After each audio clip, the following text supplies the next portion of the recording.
방문하신 분 환영하겠습니다. 우리 장준 또 청년 방문하셨는데요. 박수 한번 부탁드리겠습니다. 우리 하은자매 헌츠빌에서 방문했는데 우리 박수 한번 드리겠습니다. 주신 서로들 인사할 때 우리 은혜 받고 돌아갑시다. 나눠서 인사하십시다. 은혜 받고 돌아가십시다. 주신 말씀 가지고 왜 전도해야 합니까? 라는 말씀의 제목으로 주신 은혜 같이 나누기 원합니다. 1000명의 성도들에게 질문했어요. 당신은 얼마나 전도하고 있습니까? 라고 하는 질문을 했습니다. 여러분 얼마나 전도하고 계십니까? 1000명의 성도 중에 이렇게 대답했습니다. 나는 전도를 거의 못하고 있습니다. 라고 대답한 사람이 72.1%였어요. 그래도 나는 어느 정도 전도하고 있습니다. 23.6%였어요. 나는 열심히 전도합니다. 4.3%였어요. 여러분 이 세 가지 대답 중에 저와 여러분 어느 쪽입니까? 미국 갤럽 조사에 따르면 1980년 이후에 태어난 밀레니엄 세대, 또 X세대 출신들의 64%의 젊은이들이 무종교라고 대답했다는 거예요. 당신 종교가 있습니까? 라고 질문하면 나는 종교 없습니다. 라고 대답했다는 거예요. 쉬운 말로 말하면 요즘 젊은이 10사람 중에 6사람은 나는 무종교인이다 라고 대답했다는 거예요. 오늘도 젊은이들이 많이 와서 참 감사합니다. 성별로 본다면 젊은 남성들이 많고요. 정당으로 본다면 민주당이나 진보정당 소속 사람들이 무종교라고 대답한 사람들이 많았다는 거예요. 그래서 우리가 미국을 기독교 국가입니다라고 말하기 이제는 곤란해요. 그렇지 않아요. 또 작년 한 해 2년 사이에 미국 내에 있는 한국교회 숫자가 얼마나 늘었는가 줄었는가 한번 조사를 해봤는데요. 2021년 8월까지 미국 안에 있는 한국교회가 2,789개였대요. 그런데 2년 동안 658개가 클로즈를 했답니다. 제일 큰 건 물론 코로나겠죠. 25%의 교회가 클로즈를 했다라고 하는 것입니다. 제가 그런 통계를 보면서 이런 위기 속에 우리가 새로 교회 건물을 사고 리모델링을 하고 이전한다는 것 보통 도전이 아니겠죠. 워낙에 저와 여러분의 마음속에도 이런 좀 위기감을 가지고 내가 더 기도하겠습니다.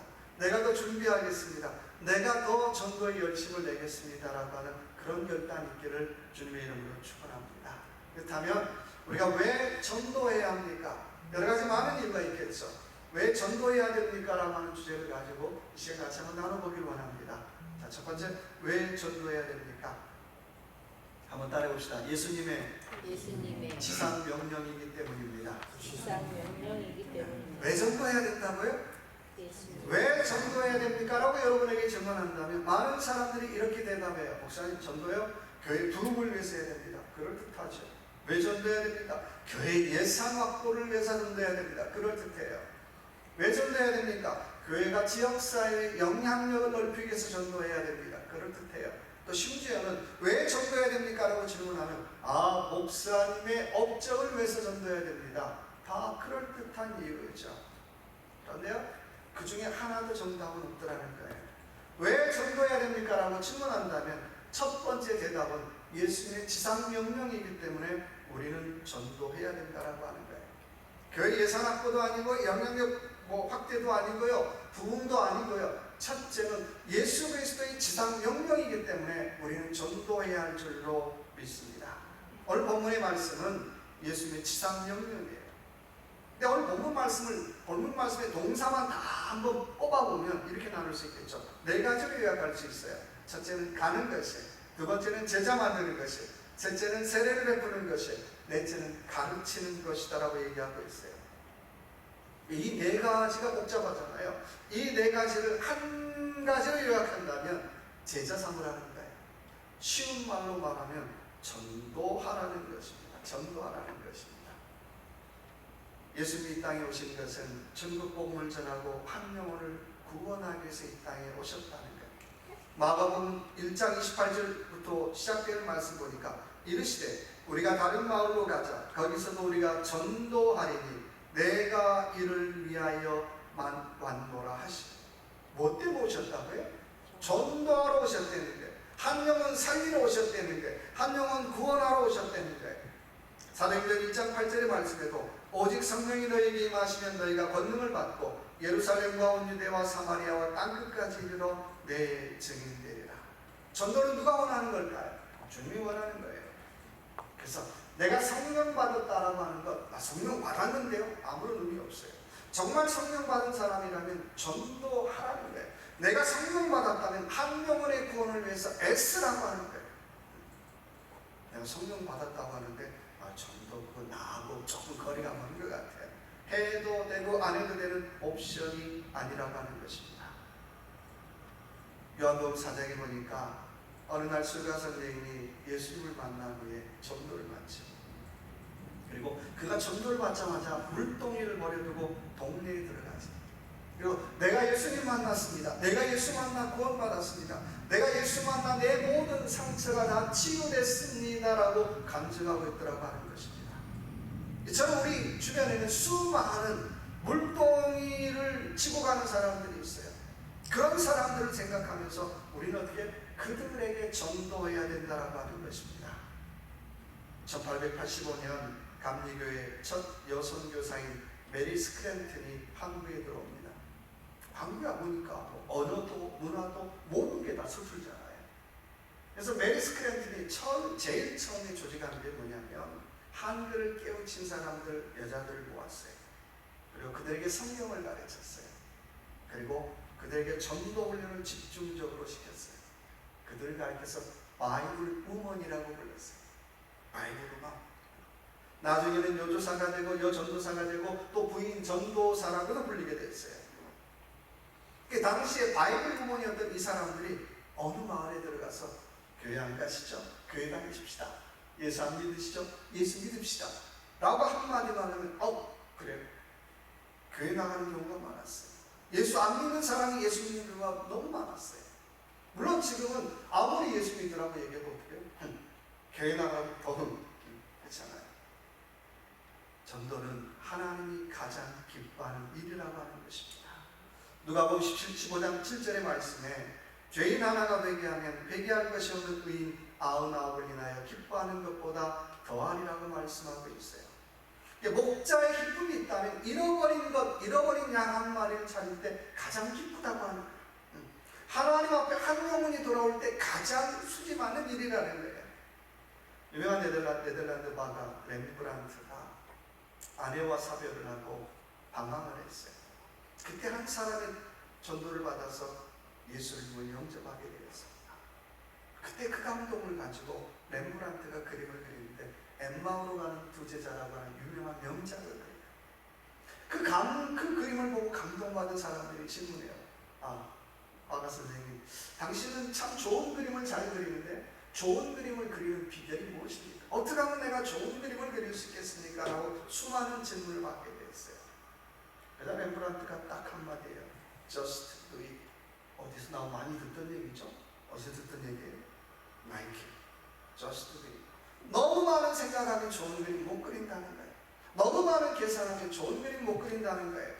너무 많은 생각과 너무 많은 계산하면 좋은 그림 그릴 수 없어요. 일단 붓을 들여라. 그리고 어떻게 그리기 시작하라고 하는 것입니다. 여러분 신앙도 그렇지 않은가요? 전도합시다. 내가 전도를 어떻게 해야 되지? 전도하려면 이거 너무 많은 계산. 섬기십시다. 내가 어떻게 섬기지? 내가 봉사합시다. 너무 복잡. 너무 많은 생각, 너무 많은 계산하면 우리는 아무것도 할 수 없다는 거예요.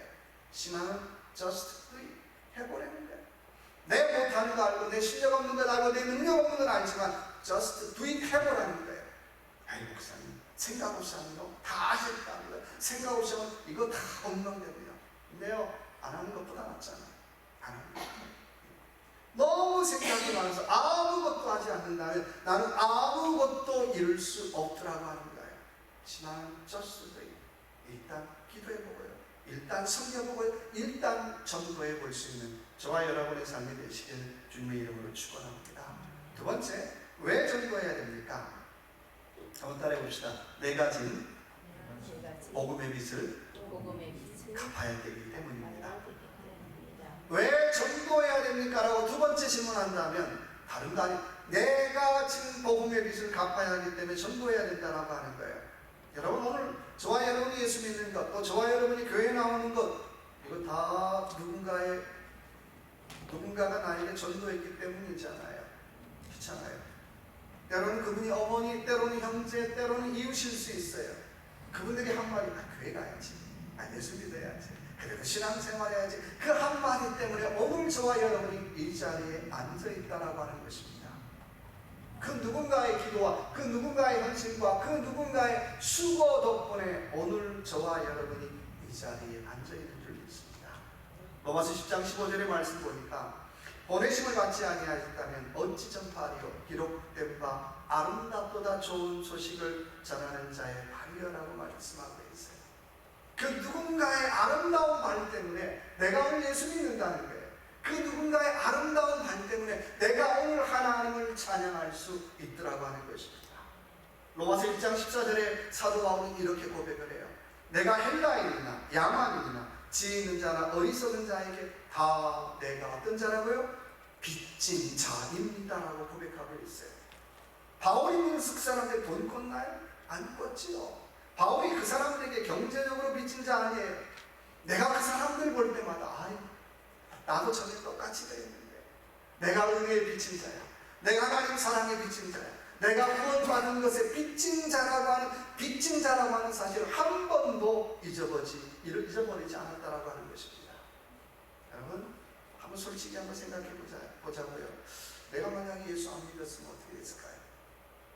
내가 괜찮은 사람 됐을까요? 저나 여러분이나 예수 안 믿었으면 세상 말로 어떻게 해요? 한가닥씩 했을 거다. 세상적으로. 그렇잖아요. 그러니까 지금쯤 어떻게 해요? 신문에 딱 나오지 않았겠어요? 좋은 쪽이야. 그런 걸 생각하면 내가 예수 믿는 게 천만 다행이야.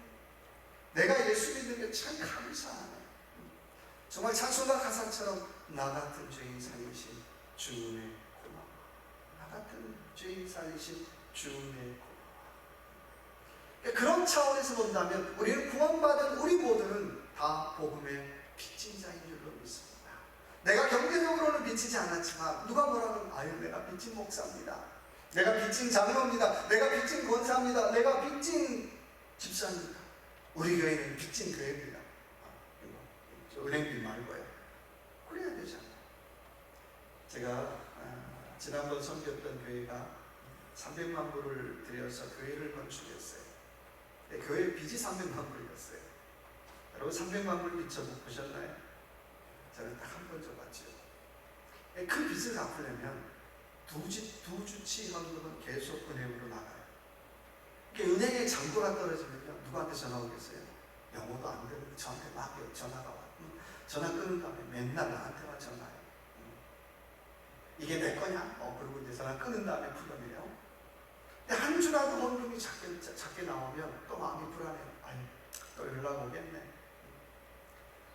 우리가 은행에 빚 조금만 있어도요, 두 다리 뻗고 잠 못 자요. 불편해요. 힘들잖아요. 또 은행에서 전화 오는 거 아닙니까? 마음이 쳐져요. 하물며 우리가 복음의 빚을 지고 산다라고 하는 것 한번 생각해 보자는 거예요. 여러분 발 뻗고 편히 주무시는가요? 내가 은혜의 빚을 지고 살았다면 그 누군가의 은혜를 갚아야 되죠.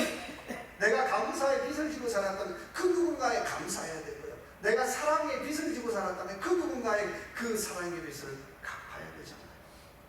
내가 세상의 은행빚만 져도 잠 못 자는 것처럼 내가 영적인 빚 때문에 잠 못 이루는 부담감이 오늘 저와 여러분에게 있어야 한다는 거예요. 어떡하지? 내가 받은 은혜 갚아야 되는데, 내가 받은 사랑 갚아야 되는데, 내가 받은 감사를 내가 갚아야 되는데 라고 하는 그런 영적인 부담감이 우리에게 있느냐라고 하는 것입니다. 에베소서 2장 8절의 말씀에 너희가 그 은혜로 인하여 믿음으로 말미암아 구원을 얻었나니 이것이 너희에게서 난 것이 아니요 하나님의 선물이라. 우리는 하나님의 은혜로 구원받아 하나님의 자녀가 되었고 지금도 우리가 그 은혜로 많은 축복을 누리고 산다라고 합니다. 전도가 무엇입니까? 라고 질문한다면 내가 받은 은혜를 통해서 변한 내 생활, 내 삶을 내가 전하는 거잖아요. 이게 좋은 소식이잖아요. 성경은 오늘 말씀 보니까 변화에 대한 여러 가지 많은 얘기가 해요. 떠나라, 버려라, 다 미워해라. 예수 믿고 변하는 내 이야기. 그거 그거 전하는 게 전도하는 거잖아요. 우린 종종 혈액형 가지고 싸우잖아요. 당신 무슨 형이야? 나 A형. 당신은 A형, 뭐 B형, 뭐 C형, A, 뭐 O형. 이거하고 싸우잖아요. 근데 전도가 뭘까요? 전도는 내가 A형 된 거 자랑하는 것도 아니고요. 내가 무슨 형? J형, 예수형 된 거 자랑하는 거잖아요. 내가 A형인 내가 예수님 만나서 내가 J형 됐어. 야, 아직도 부족한데 내 삶이 이렇게 변했으라고 하는 거, 내가 J형 된 거 자랑하는 게 전도잖아요. 그런 간증, 그런 고백이 있느냐라고 하는 거예요. 어느 의사 선생님의 고백입니다. 개인 병원을 멋있게 개업을 했어요. 그분의 보람이 뭐냐면 하루 일과를 다 마치고 간호원들이 다 돌아간 다음에 오늘 수입이 얼마나 되는지 계산하는 거예요. 그래서 오늘 장사가 괜찮았네. 오늘 병원 좀 바빴네. 그러면서 야, 이러다가 병원 조금 더 가면 크게 짓겠는데, 그거 보면서 하루의 피곤을 풀었다는 거예요. 그분에게 의사지만 매 순간의 관심은 돈이었어요. 이름만 닥터지 속은 다 돈이었어요. 어느 날 똑같이 간호원들을 다 내보낸 다음에 오늘 수입이 얼마나 되는지 계산하는데 문득 그런 질문을 들더라는 거예요. 야, 네가 집사라고 하는데 네가 만약에 하나님 앞에 가면 너 뭐 타다가 왔냐고 물어보면 너 뭐라고 대답할래? 너 뭐 타다가 왔냐고 하나님이 물으시면 너 뭐라고 대답하는데? 저는 매일 병원이 문 닫은 다음에 하루 종일 벌어들인 수입이 얼마인지 계산하다 왔습니다. 너 그렇게 대답할래? 너 그러고 교회 있느냐? 그 질문이 그의 심장을 치기 시작했어요. 내가 정말 잘못했어. 내가 의사라고 하는데 환자도 돈으로 보고 자기도 돈에 미쳐가는 그 질문을 듣고 그부터 그 의사 선생님이 그렇게 생각해요. 어느 환자들을 그냥 환자로, 하나님 내가 할 수 있는 사랑으로 신청할게요. 사랑으로 섬길게요. 또 가끔 공짜로 약도 지어주고요. 그리고 끝난 다음에 돈 계산하는 거 하라고요. 그리고 끝난 다음에 그냥 꼭 하는 게, 하나님 내가 오늘 아무개 환자에게 예수 믿으라고 전했는데요, 하나님 그 아무개 예수 믿기를 원합니다. 자기가 전도한 사람들 놓고 기도하기 시작했어요. 그런 그가 고백을 해요. 내 인생의 가장 보람은 자기가 의사된 것이 아니라 모든 시간을 다 마음 끝내고 정말 자기가 전도했던 한 사람 한 사람 놓고 기도하는 그 시간이 가장 보람되었다라고 고백을 하고 있습니다. 오늘 우리는 어떠신가요? 내가 진 복음의 빛, 사랑의 빛, 은혜의 빛 갖고 살아가는 저와 여러분 되시길 주님의 이름으로 축원합니다. 세 번째, 왜 전도해야 됩니까? 한번 따라해 봅시다. 하나님께 영광을 돌리는 일입니다. 이게 왜 전도해야 됩니까? 라고 세 번째 질문하면 하나님 앞에 영광을 돌리는 일이기 때문에 전도해야 된다는 거예요. 요한복음 15장 8절에 주님은 이렇게 말씀하십니다. 너희가 과실을 많이 맺으면 내 아버지께 영광을 받으실 것이요 내 제자가 되리라 라고 말씀하고 있어요. 열매 많이 먹는 게 도대체 목적이 뭡니까? 하나님 앞에 영광이 되는 거죠. 자, 우리가 교회를 이사하는 이유가 뭡니까? 뭐하고 계세요? 궁극적인 목적은 하나님 앞에 영광을 위해서라는 거예요. 우리 그 목적 잃어버리면 다 곁길로 가는 거예요.